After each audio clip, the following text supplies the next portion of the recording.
The video call was supposed to be about my brother's wedding. I joined from my office at exactly 7:00 p.m., still in my work shirt. City lights stretching across the bay behind me. I expected logistics, seating charts, maybe a conversation about venues. Instead, I got cut out. "Adrian, we need to talk about something," Daniel said.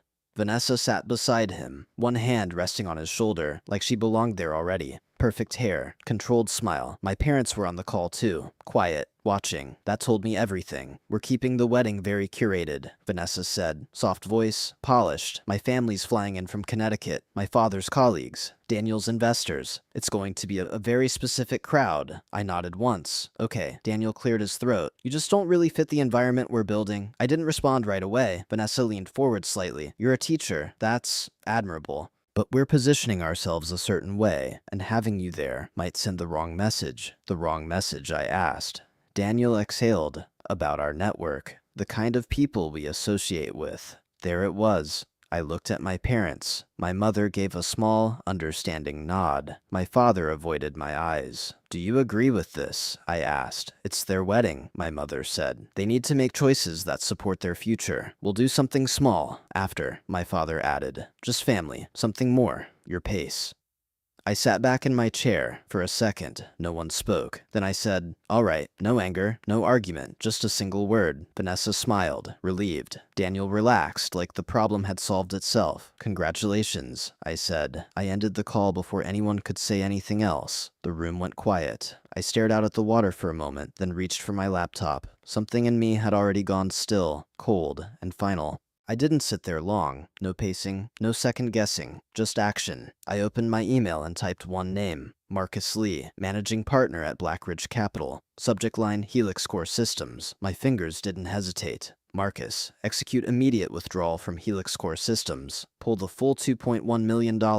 Activate the termination clause. I want every dollar out by end of business tomorrow. Full report on my desk at 9:00 a.m. Adrian. I read it once, then I hit send. No explanation, no context. Didn't need one. I closed the laptop, poured myself a glass of bourbon, and stood by the window. The city hadn't changed. Traffic still moved. Lights still flickered across the water, like nothing had happened. But something had. At 7:43 p.m., my phone lit up. "Daniel." I let it ring. Stopped. Then again. I ignored it. A third call. Declined. Then the messages started coming in. 7:48 p.m. "Adrian, call me. Now." 7:51 p.m. My investor just pulled everything. All of it. No warning. I took a slow sip. Watched the screen light up again. 7:55 p.m. "They're citing some clause in the contract. I don't understand what's happening."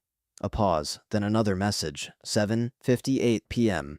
"This is serious. I need to talk to someone who understands business. Do you know any lawyers? Maybe someone through your school?" I let out a quiet breath. Not a laugh, just air. Another text came in. 8:02 p.m. "Never mind. You wouldn't know anyone useful. I'll figure it out." I set the phone face down on the counter, picked up my glass again, and waited. "My name is Adrian Mitchell, and for the past 5 years, I've let my family believe I was someone smaller than I am. Not a lie, just omission. After college, I did exactly what they thought I would. I became a public school teacher, 4th grade, underserved district, long hours, low pay, work that actually meant something. I stayed for 2 years. I liked it, more than I expected to. But I didn't stop there. At night, after grading papers and lesson planning, I started building something on the side. A simple literacy platform, adaptive reading exercises, nothing flashy. Just a system that adjusted to how kids learned, instead of forcing them into a fixed pace. I taught myself everything from scratch. Free tutorials, forums, trial and error. I tested early versions in my classroom, watched how the kids used it, what held their attention, what didn't. It worked. 6 months after launch, it crossed 100,000 users. A year later, a mid-sized edtech company reached out. They bought it for $48 million. I was 25. I didn't celebrate, didn't tell anyone. I closed the deal, transferred the funds, and moved on. That was the beginning. I used the money to start Blackridge Capital, focused on early-stage investments, education, infrastructure, founders most firms ignored. I didn't use my full name, just Mitchell. Kept everything separate. Professional life here, family life somewhere else. No overlap. Blackridge grew fast. 3 years in, we'd backed over 40 companies, most of them still standing. A few exits, a couple public. Portfolio sitting just over $360 million. I was in rooms my family didn't know existed, negotiating deals, walking away from bad ones, building something that didn't need validation. And then I'd go home for dinner, sit at the same table, listen to them. I was still the same person, the teacher, the safe one, the uncomplicated one. Daniel was the opposite, 3 years older, business degree. Always the one with direction, the one people expected things from, the one they invested their belief in. I never corrected them, didn't need to. I drove the same car, kept the same routine, showed up in jeans, quiet, predictable, let them fill in the blanks, and they did. They decided I didn't understand business, that I wasn't ambitious, that I was comfortable. It made things easier for them, so I let it stand. But I paid attention. Every comment, every assumption, every time they talked about success like I wasn't in the room, I didn't argue, didn't explain, just remembered, and waited. Daniel had always been the one they believed in, not just supported, expected to succeed. From the time we were kids, everything around him carried weight. His grades mattered more, his opinions landed harder. His future was something the whole family talked about like it was already decided. He was going somewhere. I was there, not ignored, not exactly, just categorized. Reliable, easy, no complications. The one who wouldn't need much. Daniel leaned into it early. Business school, big plans, big language. He knew how to sell himself before he had anything real to sell. And people bought it, including my parents. Right after graduation, he launched Helix Core Systems, B2B software, supply chain optimization. It sounded impressive. It was impressive on paper. In reality, it barely held together. Daniel was good at getting attention, good at closing deals. But once the contracts were signed, things slipped, operations lagged, deadlines stretched. Costs stacked faster than revenue. He burned through his savings in a year. Then our parents stepped in. Retirement contributions, quiet transfers, temporary support. That bought him time, not stability. The company kept drifting. He maxed out credit cards, took short-term loans, promised growth that didn't come fast enough to cover what he owed. 2 years ago, he was 30 days from shutting it down. I remember the call. He didn't say it directly, but I could hear it in his voice. The strain, the edges fraying. He thought he was hiding it. He wasn't. I didn't say much during that conversation. Just listened, took note. Then I made a decision. Not emotional, not dramatic, just necessary. I went back to Blackridge the next morning and structured the deal myself. $2.1 million through a layered LLC. Clean, quiet, invisible. 15% equity. Full operational control stayed with him. Minimal reporting requirements. Generous enough to save him. Subtle enough to stay hidden. The money hit his accounts within a week. Everything changed after that. He hired better engineers, fixed the product, stabilized delivery, started landing real clients. Within 18 months, Helix Core was profitable, growing, alive. And Daniel believed it was all him. I finally got serious investors to back me. He said at Thanksgiving last year, carving into the turkey like he owned the room. They saw the vision. My mother smiled like she'd always known. My father raised his glass. That's what happens when you know what you're doing, Daniel added. He glanced at me when he said it. Not cruel, worse, certain. Certain I wouldn't understand. I passed the salt, said nothing. At Christmas, he handed me a small envelope. Thought this might help, he said. Inside was a $50 gift card. For your classroom, he added. I know teachers don't make much. I nodded once. Thanks. That same quarter, one of my portfolio companies closed an acquisition that returned just over $3 million. I didn't mention it, didn't need to, because in this family, rules weren't based on facts. They were based on what people decided to see. Daniel was the success. I was the background. And for a long time, I let that be enough. Helix Core didn't survive because Daniel figured it out. It survived because I stepped in, quietly, deliberately, and in a way that made sure he would never trace it back to me unless I wanted him to. The structure mattered. It had to. I didn't invest as Adrian Mitchell. I used Blackridge, layered the capital through a holding entity, then another. Clean legal separation. No direct name attached. No obvious connection. On paper. It looked like just another early-stage VC play. One of many. But I built the terms myself. 15% equity. That was it. No board seat. No operational control. No interference. Minimal reporting. Any other firm would have taken at least double that for the risk. Some would have gutted him completely. I didn't. I gave him space. Gave him control. Gave him a real shot. Because he was my brother. Because I remembered who he used to be before everything became about image. The money landed fast. And Helix Core stabilized almost immediately. The difference was obvious. Better hires, cleaner execution, fewer mistakes stacking on top of each other. Clients stayed, then more came in within a year. The company wasn't just surviving, it was moving, not fast enough to be impressive from the outside, but solid, real. And behind all of it, my capital, my risk, my decision. Daniel never questioned it. Why would he from his perspective? It made sense. He had the degree, the pitch, the story. Of course investors would believe in him. He started saying it out loud. The VCs finally see what I've been building, he said at my dad's birthday dinner 6 months ago. They trust my judgment. That's why they gave me full control. Vanessa sat beside him, watching him like he was already everything she needed him to be. My mother leaned forward, proud. My father nodded, like it confirmed something he'd always believed. Daniel kept going. That's how you know you're doing something right, when serious money backs you without hesitation. He glanced at me again. Same look, measured, dismissive, like I was outside the conversation, like I didn't belong in it. I took a sip of my drink, didn't correct him, didn't interrupt, because the truth didn't need to be spoken yet. At Christmas, he doubled down, gave me that gift card, talked about scaling, about Series B, about positioning, like he understood the mechanics of a system I had built my entire life around. And I watched, not with anger, not even with disappointment, just clarity. I saw exactly what was happening. He wasn't lying, not intentionally. He believed it, believed he had earned it, that everything in front of him was the result of his own momentum, that the people backing him were backing him, not realizing that the foundation he was standing on was mine. Every report that crossed my desk told the same story. Growth. But fragile, margins too thin, runway too dependent. One disruption, and everything would collapse. He didn't see it, or didn't want to, because acknowledging it would mean admitting he wasn't as in control as he thought. And I let it continue, not to trap him, not to set him up, just to see if at any point he would look around and ask the right questions. Where the money really came from, why the terms were so generous, who had made that decision. He never did. He took the success, wore it, built his identity around it, and then he decided I didn't belong in the room that success created.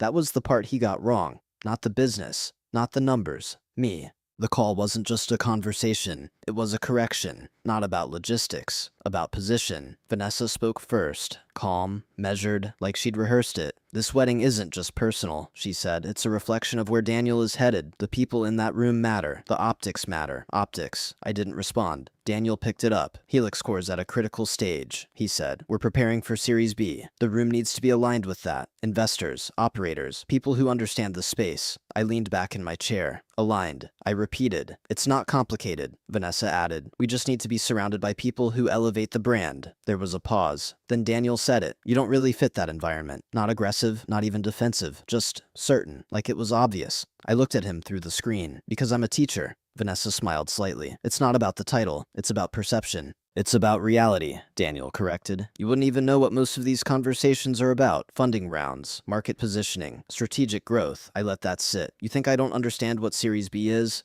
He gave a short breath, not quite a laugh. Adrian, come on, that was his answer, not words. Dismissal. My mother stepped in before anything could stretch too far. Sweetheart, you have to understand, she said gently. This is an important moment for your brother. This wedding sets the tone for his future. My father followed. Sometimes support means stepping back, he said, letting them do what they need to do, letting them remove me, clean, quiet, justified. Vanessa nodded. We don't want anyone there who might dilute the image. Dilute. That was the word. Not exclude, not reject. Dilute. Like I was something that lowered value just by being present. I didn't argue, didn't defend myself, because none of this was new. They weren't deciding who I was in that moment. They had already decided. This was just the first time they acted on it directly. I looked at each of them once. Daniel, Vanessa, my parents, all aligned. No hesitation, no doubt. Just a shared version of reality where I didn't belong.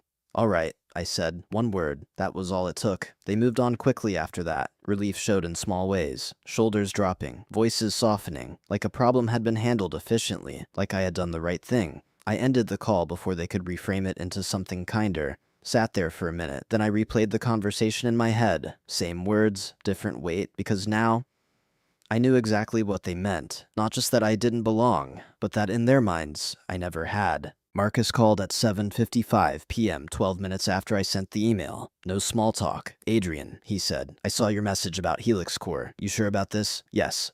A pause on the line. It's one of our strongest positions right now, he continued. Revenue's trending up. Client retention is stable. This is a clean return. If we hold. I'm not holding. Another pause, longer this time. What changed, he asked. I didn't answer right away. Didn't feel the need to dress it up. The founder uninvited me from his wedding, I said. Said having a teacher there would hurt his image. Silence. Then, the founder is your brother. Yes. And he doesn't know you're the investor. No, I could hear Marcus shift in his chair. And you're pulling $2.1 million because of that. I'm pulling $2.1 million because I've watched him build a company on my capital while treating me like I'm irrelevant. The wedding was just the last piece. Marcus exhaled slowly. Legally, we're covered, he said. Termination clause gives us 30 days notice. Immediate withdrawal is aggressive. Then make it aggressive. If we skip the notice period, it hits them overnight. Payroll risk inside 2 weeks. Maybe sooner. I know. This will kill the company. I looked out at the water, lights shifting across the surface. Understood. Another pause. You're sure you want to be the reason it collapses? I didn't hesitate. I'm sure I'm done being the reason it survives. Silence again. Then a short breath that almost sounded like a laugh. All right, Marcus said. I'll initiate emergency withdrawal. We can push paperwork through first thing in the morning. You'll need to sign personally. I'll be there. This is going to ripple, he added. Other founders will ask questions, give them an answer, which is I thought about it for a second. The founder failed to maintain critical stakeholder alignment. Marcus let out a quiet chuckle. Corporate way of saying he burned the wrong bridge. Exactly. All right, I'll have everything ready by 8. He paused once more. For what it's worth, if someone cut me out like that, and I was the one funding them, I'd do the same thing. That's why you're still here, I said. I hung up. The apartment felt still, not heavy, not tense, just clear. My phone buzzed again on the counter. Daniel, calling. I watched it ring. Didn't move. It stopped. Started again. I let it go. Then the messages came. Fast. Stacking. 8:02 p.m. Adrian. Pickup. 8:04 p.m. My investor just pulled everything. All of it. 8:06 p.m. No notice. No explanation. They're invoking something in the contract. I took a sip of my drink. Didn't rush. Didn't react. Another message. 8:09 p.m. This is serious. I need to talk to someone who understands this stuff. A pause. Then 8:11 p.m. Do you know any lawyers? Maybe someone through your school? I exhaled quietly, set the glass down. The screen lit up again. 8:14 p.m. Forget it. You wouldn't know anyone useful. I'll handle it. That one lingered. Not because it surprised me, because it didn't. I flipped the phone over, face down. Let the silence settle back in. No anger, no adrenaline. Just a steady, controlled absence of both. By the time I went to sleep, the process was already in motion. Irreversible. At 7:00 a.m. the next morning, I was sitting across from Marcus in his office.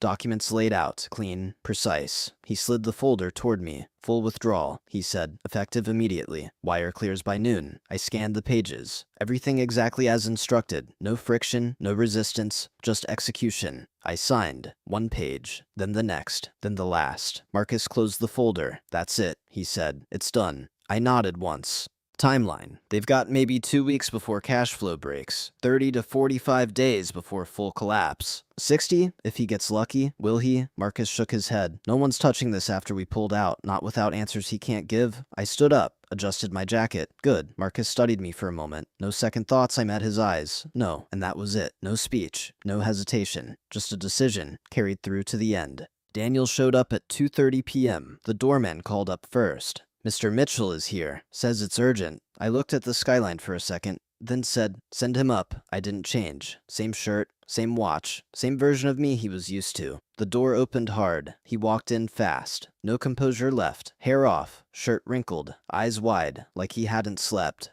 Adrian, thank God, he said. I've been calling everyone. No one knows what's happening. The firm pulled everything. All of it. Overnight, I closed the door behind him. Yeah, I said. I heard. He paced once across the room. The company's exposed, he continued. We've got payroll in 2 weeks, maybe less. I had meetings lined up after the wedding. Vanessa's father was going to open doors. This wasn't supposed to happen like this. I leaned against the counter. Have you asked them why they pulled out? I talked to someone junior, he said. They gave me some generic answer. Strategic decision. Portfolio realignment. It's bullshit. Maybe they lost confidence. He stopped, turned toward me. Lost confidence, he repeated. I've grown that company 300% in 2 years. I landed 3 major clients. I built something from nothing. I held his gaze. Did you? He frowned. What built it from nothing? A beat. I had investors, he said, obviously. But I made it work. I had the vision. He shook his head slightly. You wouldn't understand. This isn't like teaching. This is actual business. I didn't respond. He exhaled, frustrated. Look, I didn't come here to argue, he said. I need help. Real help. He stepped closer. Do you have anything saved? He asked. 10, 20,000. Just enough to keep things moving while I figure this out. I'll pay you back. I didn't move. Teachers don't make much, he added quickly. I know it's a lot, but get out. He blinked. What? Get out. His face tightened. Adrian, this isn't the time for you cut me out yesterday, I said, because I didn't fit the image. Now you're in my apartment, asking me to keep your company alive. He stared at me, confused, then defensive. That has nothing to do with this, he said. This is business. No, I said. It is business. I pushed off the counter and walked to my desk. Picked up a folder, came back, held it out, read. He took it, slower this time, opened it. Silence filled the room. I watched his eyes move across the page. Stop, go back, read again. Blackridge Capital, he muttered. Then his eyes dropped to the signature. Mitchell, he looked up. That's you. Yes, he stared, didn't speak. You're the investor, he asked finally. I am. His grip tightened on the folder. That's not, he started. That's not possible. You're a teacher. The words sat there. I didn't help him finish it. I taught for 2 years, I said. Then I built an education platform. Sold it. Started a firm. He shook his head. No, he said. No, you live like I live how I want. Silence again. Heavy this time. You've been funding Helix Core, he said slowly. For 2 years. Yes. And you never said anything. No. Why? I looked at him. Because you never asked. That landed. Harder than anything else. His shoulders dropped. I didn't know, he said. You didn't care to know, I replied. That's the difference. He sat down without meaning to, like his legs gave out halfway through the thought. You let me believe, he started. I let you believe what you already decided, I said. He ran a hand through his hair. Then why pull out? He asked. Why now? I stepped closer, stopped in front of him. Because yesterday, I said, you told me I wasn't worth being seen next to you. His eyes flicked up. You built your company on my capital, I continued, on my decision to back you when no one else would. And when it mattered, when you stood in a room to celebrate that, you decided I didn't belong in it. His voice broke. I didn't know. You didn't need to know, I said. You just needed to not treat me like I was nothing. Silence. Then, can you reverse it? He asked. Please, I'll fix it. I'll make it right. I'll put your name on everything, publicly. I'll tell people the truth. No, Adrian, no. The word didn't raise, didn't shift, just stopped everything. The company will die, he said. I nodded. Yes, tears were already in his eyes. You're my brother, he said. I held his gaze. And you made your decision. He sat there, breathing uneven, trying to find something that would change the outcome. There wasn't anything left. After a moment, I walked to the door, opened it. You need to leave. He stood slowly, moved toward the exit, paused when he reached it. I'm sorry, he said. I didn't answer. He waited. Nothing came. So he left. The door closed behind him, and for the first time since the call, everything was quiet again. Helix Core didn't fail all at once. It unraveled, quietly at first, then all at once, the first week after the withdrawal. Nothing looked different from the outside. The website was still live. Emails were still going out. Daniel was still telling people everything was under control. Internally, it wasn't. Cash flow tightened immediately. Vendor payments got delayed. Payroll projections started slipping. By the second week, the cracks were visible. 2 engineers left. No announcement. Just gone. Daniel tried to spin it normal turnover, but the rest of the team saw what it really was.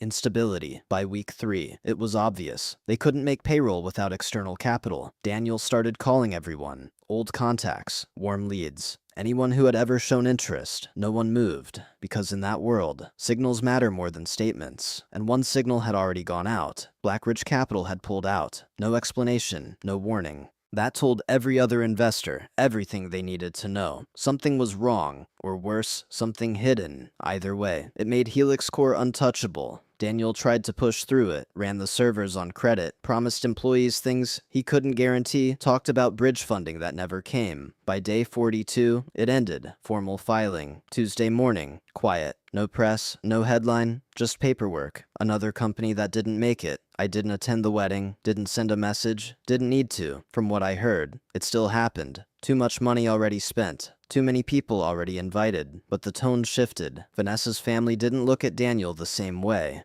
Not after the company went under. The introductions changed. From founder to between opportunities. Small adjustment, big difference. Some of his contacts didn't show up at all. Others left early. The room was full, but the momentum was gone. That was the cost. Not just the company, the perception of it. And once that shifts, it doesn't come back. My mother called me more that month than she had in years. Voice tight, unsteady. His company collapsed, she said one night. Everything he worked for, it's gone. I didn't interrupt. He's not sleeping, she added. He barely eats. Adrian, he needs you. I looked out at the city, light steady, unchanged. He had me, I said. He chose not to. A pause. What does that mean? She asked. Nothing, I said. I've got work. And I ended the call. That same week, I was in Austin, conference room, glass walls, 12 investors at the table. We closed an $8 million round for a new education platform. Strong team, clean model, scalable, the kind of company that survives. After the meeting, there was a panel, then a short piece online. My name on it, my face, title underneath, managing partner, Blackridge Capital, back home, nothing changed. Same house, same conversations, same assumptions. They still thought I spent my mornings in a classroom, still thought I graded papers at night, and I let them, because the truth didn't need to be seen to exist. And for the first time I stopped caring whether they ever saw it at all. 6 months passed, long enough for everything to settle or collapse completely. Daniel didn't call during that time, not once. No messages, no updates, just silence. The kind that comes after there's nothing left to say. Then one afternoon, the doorman called up again. "Mr. Mitchell is here." I didn't answer right away, stood there for a second, hand on the counter. I almost told him to send Daniel away. Almost. "Send him up," I said. The door opened slower this time. No urgency, no force. Daniel stepped in and paused just inside the room, like he wasn't sure he still belonged there. He looked different, thinner, older. The edge was gone. No tailored suit, no watch that caught the light. Jeans, sweater, worn at the sleeves. He didn't move right away, just looked around, taking it in, like he was seeing it for the first time. "This place," he said quietly. "It's nice." I didn't respond. He walked to the couch and sat down. Same spot as before. But he didn't fill the space the same way. "I should have noticed," he said. "Before?" "No," I replied. "You weren't looking," he nodded once. "No argument. I came to tell you something," he said. I waited. "Ashley and I are getting divorced." I leaned back slightly. "All right. It wasn't sudden," he added. "Just inevitable. Once the company went under, everything else followed." He rubbed his hands together. "Slow. Her father hasn't spoken to me in months. Most of the people I thought were connections weren't. They were attached to the company." He let that sit for a second. "I'm working now," he said. "Sales consulting, small firm. It's not the same." "No," I said. "It wouldn't be." Another pause. Then he looked at me. "Mom said you're still teaching," he said, "one morning a week." "That's right, but that's not all you do." It wasn't a question. "Yes," I said. He nodded again. No surprise this time, just acceptance. "They still don't know," he said. "About you, about Blackridge. No. Are you going to tell them when I decide to?" He leaned forward slightly. "I spent a lot of time thinking about that." He said, "Why you never told us?" I didn't answer. "I used to think it was because you didn't trust us." He continued, "Or because you wanted to prove something."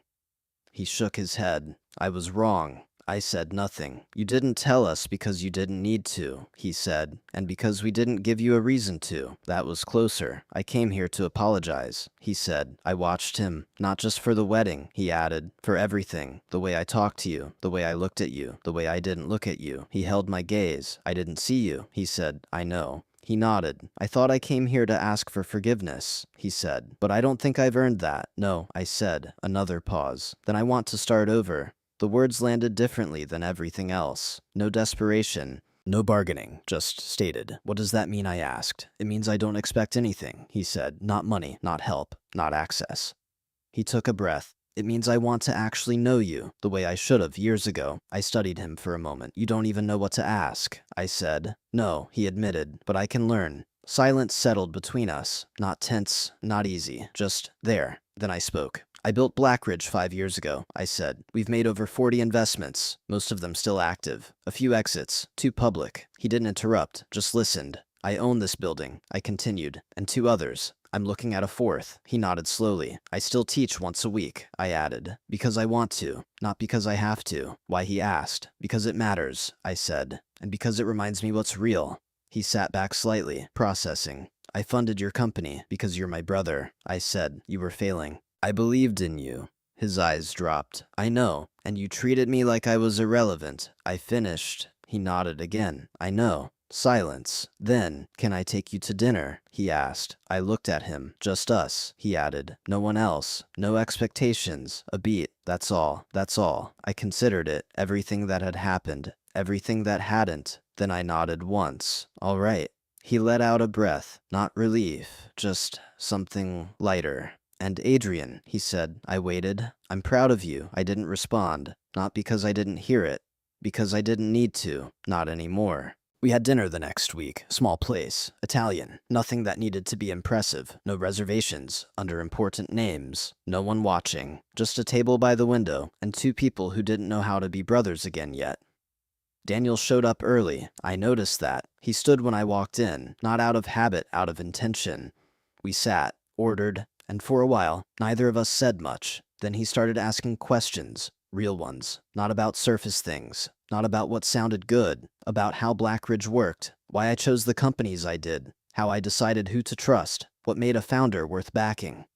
I answered. Direct, simple, no performance. At some point, he stopped talking. Just listened. "You know what's strange," he said later, halfway through the meal. "I spent 2 years telling people I was building something real. I didn't respond. You actually did," he added. I looked at him. "You took a risk," he continued. "Built something from nothing, funded other people, created something that stands without you needing to prove it every 5 minutes. He shook his head slightly. "I missed all of it. You weren't looking," I said. "I was assuming," he corrected. I nodded once. That was closer to the truth. We finished dinner without forcing anything else. No resolution, no clean ending, just continuation. We do that now, once a month. Same kind of places, same kind of conversations. He asks more, listens more, speaks less. It's not fixed, it's not what it was. It might never be. But it's something. He's building again. Smaller this time. Different. Not built for attention. Built to last. I respect that. My parents still think I'm just teaching. They talk about Daniel carefully now. Less certainty. More caution. They haven't asked me anything different. And I haven't offered anything new. That stays with me, for now. Lauren watches more closely. She hasn't figured it out. But she knows something shifted. That's enough. Blackridge closed another round last quarter. 25 million. Strong team. Clear direction. I'm on the board. My name is on the release. My face is in the article. None of it reaches home. Because no one's looking there. And I'm not waiting for them to. I don't shrink anymore. Don't adjust to fit what they expect. Don't explain what doesn't need explaining. I know what I built. I know what it's worth. That's enough. I'm Adrian Mitchell, managing partner at Blackridge Capital. And I'm still the guy who shows up once a week to teach a room full of 4th graders how to read better than they did the day before. Both things are true. I don't need anyone else to connect them. If this story hit you, subscribe and stay for more. This story is inspired by real emotional dynamics, but characters and events are fictionalized for storytelling purposes.